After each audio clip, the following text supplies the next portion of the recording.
dikasih pagar tinggi tembok, terus ada kawat-kawat berdurinya dikelilingin. Dan ada juga nih dari mereka yang sampai dilempar dari biliknya atau dari kamarnya, sampai keluar gitu, tuh tangan kakinya tuh sampai patah-patah. Hello guys, welcome back to my channel. Kembali di sini bersama gue Ivan.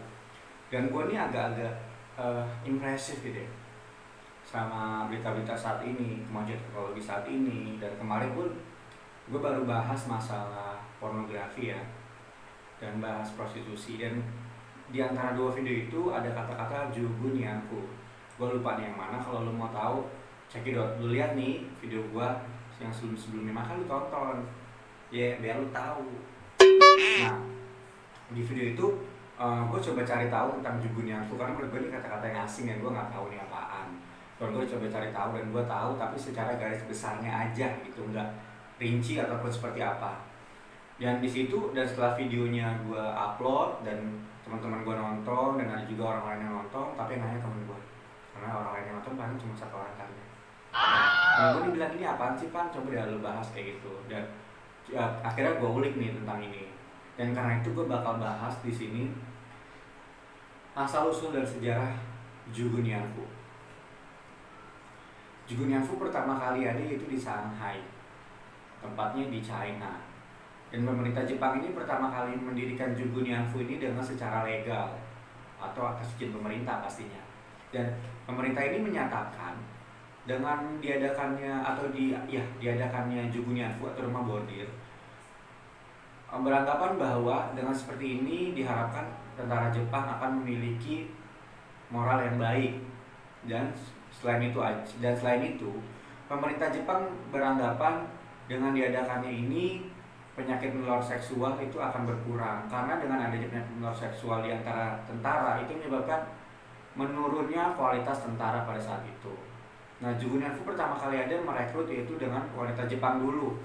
Wanita Jepang ini direkrut dengan secara sukarela, jadi dia menawarkan dirinya ini secara sukarela kepada pemerintah. Dan mereka beranggapan kalau gue nih sebagai warga negara Jepang, gue harus membantu tentara Jepang, karena mereka nggak bisa main tembakan atau nembak-nembak, jadi akhirnya dia main tembakannya tentu tentara, itu tentara dipengen itu tembakannya.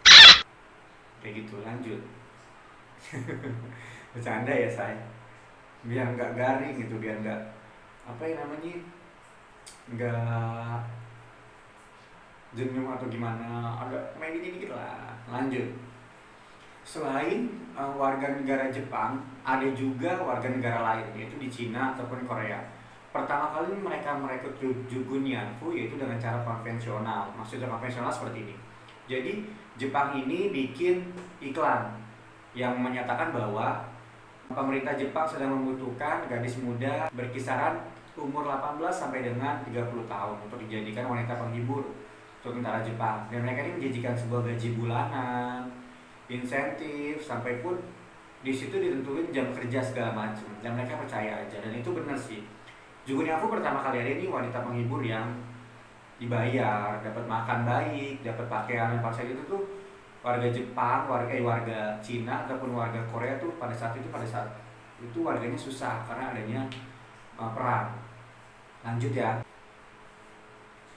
Nah, setelah direkrut dengan cara iklan, ada juga nih yang wanita ini diperjualbelikan oleh keluarganya sendiri, yaitu karena masalah ekonomi. Jadi keluarganya ini ngejual anaknya ke tentara Jepang. Nah, setelah udah direkrut, udah ada namanya Ianjo atau rumah bordil di sana sebutannya. Nah, Ianjo ini menjadi saksi bisu sejarah Jugunianfu di situ. Nah, salah satu pengakuan dari Dr. Aso, itu salah satu dokter yang pertama kali memeriksa keadaan Jugunianfu. Dokter ini menyatakan bahwa di sana itu, di Ianjo ini terdapat barak-barak yang berbentuk seperti gubuk. Gubuknya ini menyatu dengan gubuk pengawas, dan setiap gubuknya ini berisi sekitar 10 ruangan, dan ruangan ini terdapat pintu atau tirai-tirai. Jadi itu tirai-tirai, paham ya maksudnya untuk apa? Untuk tutupin ya tempat seksualnya itu. Jadi nggak pakai pintu lagi, pakai tirai gitu, dan ada bilik-biliknya kayak gitu. Kata dokter Aso ini ya pengakuannya dia. Nah, lanjut. Nah akhirnya nih kekuasaan Jepang makin meluas, nggak cuma ke Cina ataupun ke Korea. Mereka makin meluas ke daerah-daerah Asia Tenggara. Dan mulai timbul nih pertanyaan-pertanyaan, mengapa yang jadi uh, apanya nih yang jadi Jugunianfu-nya kok kebanyakan warga-warga Cina, Taiwan, ada juga warga negara Korea, ada juga warga negara Asia Tenggara. Jadi mereka beranggapan seperti ini. Jepang ini, warga negara Jepang ini disamakan dengan warga negara Barat yang memiliki kedudukan tinggi. Jadi tuh warga Asia lain mereka anggap tuh cetek gitu, gak ada harga dirinya gitu. Jadi menurut mereka wajar dilakukan seperti itu, dilakukan seperti pelacur tuh wajar. Lanjut ya. Nah gangguan-gangguan kesehatan pun gak bisa dihindari nih oleh para pelaku Jugunianfu, adanya penyakit seksual segala macem. Nah jadi ini pemerintah Jepang menyediakan pengaman untuk para tentara-tentaranya. Tapi pengamannya ini ada juga yang nggak dipakai sama dia karena nggak mau gitu tentaranya pakai pengaman.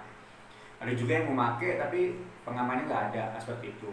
Dan ada juga nih sebuah bukti yang menyatakan bahwa pengamannya ini dicuci, udah dicuci dipakai lagi. Bayangin tuh, jijik nggak lo? Nah, ada di ruang dan di setiap ruangan-ruangan atau bilik-bilik Jugunianfu ini disediakan tempat cuci titiu dan cuci mekmiaunya dia. Jadi setelah berhubungan badan tuh mekmiaunya dicuci sama dia. Cuma kebanyakan dari mereka hanya dilap aja pakai kapas katanya pada saat itu. Jadi nggak dicuci, dilap-lap tuh mekmiaunya udah dipakai lagi dah tuh. Lanjut. Nah setelah itu wilayah Jepang kan makin banyak nih dan kekuasaannya makin tinggi.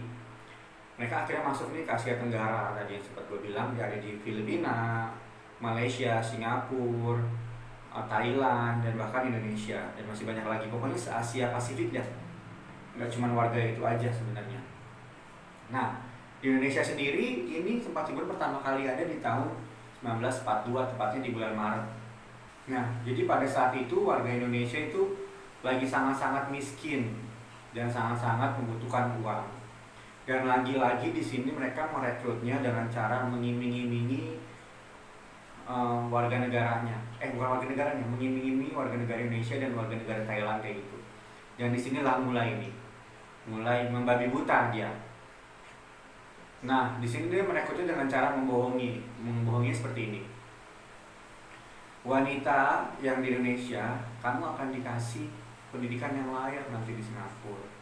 Kamu nanti dapat asrama, sekolah gratis, kayak gitu katanya. Ada juga yang dijanjiin kamu bakal dapat pekerjaan, kamu akan dikerjakan sebagai perawat, begitu. Ada juga nih yang dibohongin begini. Kamu mau nggak jadi aktor, jadi bintang film, gitu. Jadi pemain sandiwara. Siapa sih yang nggak mau gitu kan? Pasti mereka mau pada saat itu kan terkenalnya tuh keren, hebat, terus itu boleh jadi perawat, gitu kan. Maksudnya mendapatkan pekerjaan, seneng lah, dan juga disekolahin, gitu kan, gratis. Mau lah berbondong-bondong nih anak-anak mudanya, pemuda-pemudinya daftar pada saat itu. Nah udah daftar segala macam, tapi mereka nggak tahu tuh kalau untuk jadi Jugunianfu. Dan gak cuma warga pribumi Indonesia aja yang direkrut sama mereka, tapi juga ada warga Belanda, maksudnya wanita keturunan darah Belanda gitu ya yang ada di Indonesia. Ada juga keturunan Portugis dan keturunan Prancis yang direkrut menjadi Jugunianfu. Tapi pasti dibohong-bohongin dulu nih, gue yakin. Lanjut ya. Nah masuk udah kayak gitu, ditaruh dari mereka di Yanjo, dan mereka baru tahu kalau mereka tuh jadi pemuas hasratnya tentara Jepang. Yanjo ini tuh rumah bordir, sebutannya Yanjo pada saat itu. Yanjo ini ada apa ya, Yanjo ini tempat kayak rumah gitu, dikasih pagar tinggi, tembok, terus ada kawat-kawat berdurinya dikelilingin. Serem banget nggak lo kayak gitu kan. Nah mereka tuh di sini dipaksa untuk melayani hasrat-hasratnya tentara. Mereka nggak boleh nolak. Kalau sampai nolak mereka dipukulin, digebugin, pokoknya dikasarin dah. Dan ada juga nih dari mereka yang sampai dilempar dari biliknya atau dari kamarnya, sampai keluar gitu, tuh tangan kakinya tuh sampai patah-patah. Ada juga sampai ditusuk segala macem. Sedih kan ya? Bukan di situ aja mirisnya atau kesedihannya. Ada lagi, mereka yang tadi luka-luka, yang tangannya patah, kakinya patah, atau yang ditusuk, dibawa nih buru-buru ke rumah sakit kan, ke rumah sakit setempat, ke rumah sakit terdekat. Udah dibawa, diobatin sampai sehat walafiat, udah sembuh, dibalikin lagi dia ke Ianjo. Bro, dibalikin, disiksa lagi, sedih kan? Dan gara-gara itu tuh nggak sedikit yang mencoba untuk bunuh diri. Ada yang minum obat dengan banyak sampai overdosis, ada yang motong dadinya, ada yang kabur nih ketahuan, ditangkap dimasukin lagi ke Ianjo. Nah, awal-awalnya Jugun Yanfu ini di Korea di Shanghai tadi tuh mereka dikasih yang namanya kontrol kesehatan, terus ada yang namanya pengaman atau alat kontrasepsi ya, ada juga yang namanya pakaian, makanan segala macem. Nah, di Indonesia ini udah nggak dapet. Di sana kan juga didapat yang namanya, jadi wanita-wanita hamil tuh Jugun Yanfu yang di Korea itu dikasih yang namanya aborsi, atau yang udah terlanjur hamil diaborsi, yang belum hamil dikasih jamu-jamu atau ramuan herbal biar nggak hamil. Ada juga yang sampai dikasih pil untuk mensteril rahimnya, jadi dia tuh rahimnya nggak bisa menstruasi lagi, jadi nggak bisa punya anak kayak gitu. Kalau di Indonesia yang ketahuan hamil akan dilakukan penggal kepala, gantung, atau bahkan dipukulin hingga mati. Dan ada juga nih yang dibayonet hingga mati. Parah banget ya, sedih banget loh. Merinding loh gue bahas ini sebenarnya. Kesel, tapi ada keselnya, ada merindingnya, ada sedihnya, campur aduk ya. Nah, lanjut. Dan gara-gara itu warga-warga Indonesia mulai aneh nih sama Jepang, kok anak gua kemana, nggak balik, nggak ada kabar. Jadi mereka nih mulai curiga. Jadi warga Indonesia yang punya anaknya diumpetin di rumah, nggak boleh keluar. Dan akhirnya warga negara Jepang, karena tentaranya makin banyak, merasa kurang nih Jugun Yanfu yang ada. Mereka akhirnya masuk rumah warga, menculik anak gadisnya. Walaupun diumpetin di lemari, di mana ketahuan. Ya udah dah tuh anaknya diumpetin, anaknya diambil sama tentara Jepang, dia jadi Jugun Yanfu kayak gitu. Sedih ya. Dan juga nih ada beberapa cerita dari mantan Jugun Yanfu, salah satunya dari Sukanti. Dia ini sudah menjadi Jugun Yanfu sejak usia belia, yaitu 9 tahun. Lu bayangin aja ya, 9 tahun tuh anak-anak bocah, kagak ada otaknya, lu ya bocah. Kalau zaman sekarang tuh kelas 3 SD, lu bayangin. Jadi kayak begituan, umur 9 tahun. Dan mereka ini, dan si Sukanti ini mengaku kalau saat mereka di sana itu pertama kali diperkosa, dan itu diperkosanya secara bergiliran. Dan si Sukanti ini mengingat kurang lebih ada 15 orang yang memperkosa dia pada saat itu di Yanjo atau rumah bordil ya. Dan gak cuma itu aja, ada juga di pengakuan dari Sumiati, seorang mantan Jugun Yanfu juga. Dan ini asalnya dari Kediri. Dan dia ini pertama kali diajak oleh pemerintah Jepang buat bekerja. Dia lagi dibohongin ya, dasar tukang tipu. Nah, setelah diajak, masuklah ke sebuah kapal. Di kapal naik, terus nyampe lagi di Bangkok. Udah sampai di Bangkok, itu Thailand ya tempatnya. Udah sampai di Bangkok, dia masuk ke sebuah tempat yang katanya ada pagar tinggi banget. Pagarnya itu terbuat dari bambu kata dia. Dan dia lakukan di sana tuh seperti wanita-wanita asrama kata dia. Dikasih pendidikan berupa tentang pendidikan kesehatan selama seminggu dia katanya. Nah, setelah itu mereka baru tahu kalau mereka akan dijadikan Jugun Yanfu. Parah banget. Lu mau tau nggak taunya dari mana? Jadi gini, ini si Sumiati masuk nanti ke sebuah bilik. Di biliknya itu ada nomornya ya, udah masuk ke sebuah bilik. Nggak lama kemudian tentara Jepang datang, sekucuk nih bawa karcis, bukan tiket bioskop, bukan mau ngajak nonton, bukan. Dikasih nih ke cewek. Itu karcis isinya apa? Isinya nomor yang tertera di biliknya dia. Pengen aja pakai karcis, di situ dia baru tahu kalau dia menjadi Jugun Yanfu. Sedih banget ya. Orang maco aja sekarang kan ngasih karcis nih, nonton bioskop gitu ya, ngasih karcis, tiket Dufan gitu kan, ngasih karcis, nomor urutan buat Kentu gitu, Astagfirullahaladzim gitu kan. Parah banget ya. Dan nggak cuman Sumiati aja, ada juga nih sebuah cerita dari perempuan yang satu kapal sama Sumiati. Mereka tuh bahkan ada yang diperkosa saat di kapal itu, dan nggak sendirian. Maksudnya nggak cuma diperkosa sama satu tentara, tapi beramai-ramai. Udah kayak mengajak tawuran, curang tapi ya 1 lawan 15. Lanjut. Nah itu kan mulai itu kan ada masa-masa perang dunia ya, pada tahun 1942 sampai 1945. Nah di tahun 1945 Jepang hengkang dari Indonesia. Gak cuma Indonesia aja, dari semua negara-negara jajahannya dia balik ke negaranya. Kenapa? Karena ada bom yang namanya Hiroshima sama Nagasaki. Nah kota mereka tuh hancur sama bom itu. Kebalik, gimana sih, kota Nagasaki sama Hiroshima hancur karena bom. Mereka balik untuk memperbaiki negaranya mereka. Dan Jugun Yanfu ini ditinggalin gitu aja, lu bayangin. Ditinggalin gitu aja di tempat itu, di tempat bordirnya itu, tanpa makanan, tanpa pakaian, perawatan segala macem, dan nggak ada orang, nggak dibalikin lagi ke rumahnya atau ke keluarganya, nggak, didiamin gitu aja. Akhirnya ini wanita, beberapa dari mereka nikah sama suku atau warga setempat kayak gitu. Dan saat ini mereka ini mendapat cacian ya, Jugun Yanfu ini, karena minimnya pendidikan atau informasi.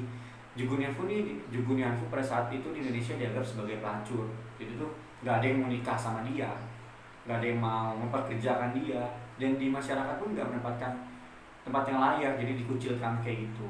Kasian ya. Nah setelah itu mulai dari terbongkar tentang kekejaman tentara Jepang terhadap Jugun Yanfu, yaitu pada tahun 1992. Bayangin aja, puluhan tahun baru terungkap. Gimana perasaan itu Pak nonton Jugun Yanfu yang kemarin ya kan? Terungkapnya kenapa? Jadi begini ceritanya. Untuk pertama kalinya Kim Hak Sun mengungkapkan kepada publik kalau dia adalah korban dari warga Jepang yang dipaksa menjadi Jugun Yanfu atau dipaksa menjadi budak seksnya tentara Jepang. Dan karena keberaniannya dia nih, membuat para mantan Jugun Yanfu berani juga bersuara. Ternyata banyak, gak cuma itu aja. Bahkan ada kurang lebih ada 200.000 orang seperti itu. Itu yang bersuara ya, yang gak bersuara gue gak tahu. Karena banyak yang bersuara dari negara Indonesia, Thailand,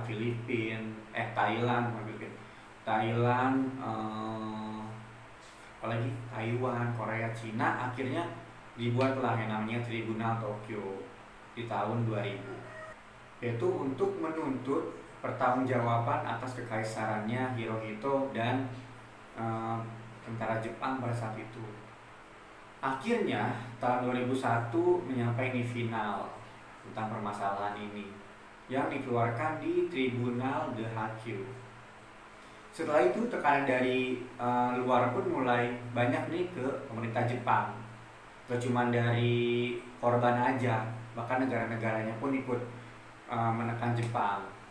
Pada Oktober 2007, Kongres Amerika Serikat mengeluarkan resolusi tidak mengikat yang menekan pemerintah Jepang untuk memberikan pertanggungjawaban atas masalah ini. Meski demikian, pemerintah Jepang nih sampai saat ini masih tidak meminta maaf atau bertanggung jawab atas itu semua. Jadi pemerintah Jepang ya kayak itu bukan salah gua, itu bukan gua gitu. Jadi itu pemerintah Jepang beranggapan kalau ini tuh akal-akalan aja atas negara-negara yang telah dia jajah. Jadi untuk minta duit gitu kan, gak duit aja kayak gitu loh. Dan sampai saat ini tuh pemerintah Jepang yang beranggapan kalau dia itu sebenarnya war victim. Ulangin lagi ya, war victim. Kayak nggak ada otaknya gitu kan dibilang dia tuh war victim. Gimana ceritanya ya, orang dulu yang buat masalah ya nggak? Jadi tuh dia nih ternyata mengakui itu dia korban. Kan kita tahu sendiri ya, nggak korban loh dia, kita yang korban tuh justru Jugun Yanfu-nya yang korban. Nah setelah itu pemerintah Jepang gak minta maaf kan, dan gue mirisnya lagi pemerintah Indonesia tuh gak ngelakuin apa-apa. Maksud gue gini, pemerintah Indonesia tuh gak ngomongin masalah Jugun Yanfu atau menuntut atau ngomongin pemerintah Jepang gimana nih gitu-gitu, kok lu nggak ada tanggung jawaban atau permintaan maaf buat para mantan Jugo Nyanfu. Indonesia nggak mengungkapkan hal itu ke pemerintah Jepang, nggak, sampai sekarang pun nggak. Dan pemerintah Indonesia pun tuh nggak ngasih sosialisasi tentang ini ke warga Indonesia. Gue harap sih dengan video ini kalian tahu ya tentang kayak gini, jadi nggak menganggap remeh sebuah masalah kayak gitu. Dan para korban ini menuntut hak-haknya terhadap pemerintah Jepang. Maksudnya gue haknya ini apa, ini haknya gitu kan, bukan hak tinggi ya, bukan. Haknya itu yang pertama, dia menginginkan sebuah kompensasinya ujung-ujungnya uang ya. Terus ada juga pertanggungjawaban atau permintaan maafannya itu terhadap para mantan Jugo Nyanfu. Terus ada juga mereka ini meminta untuk adanya cerita tentang Jugo Nyanfu ini dimasukkan ke kurikulum pendidikannya mereka, tapi mereka nggak mau, pastilah malu gitu kan. Karena pemerintah Jepang gini nih, setelah dia dinyatakan kalah dalam perang dunia kedua, mereka ini membakar atau menghilangkan semua bukti-bukti kejahatan dia ada perang. Contohnya kayak kerja paksa, Jugo Nyanfu, bukti-buktinya tuh dihancurkan sama dia, dilenyapkan. Karena dia nggak mau sampai dia nantinya itu terkena pelanggaran hukum oleh dunia, ataupun dia pun malu sama negaranya sendiri, sama warga negaranya sendiri gitu ya. Mereka mendapatkan kekuasaan wilayah karena menindas orang lain dengan seperti itu.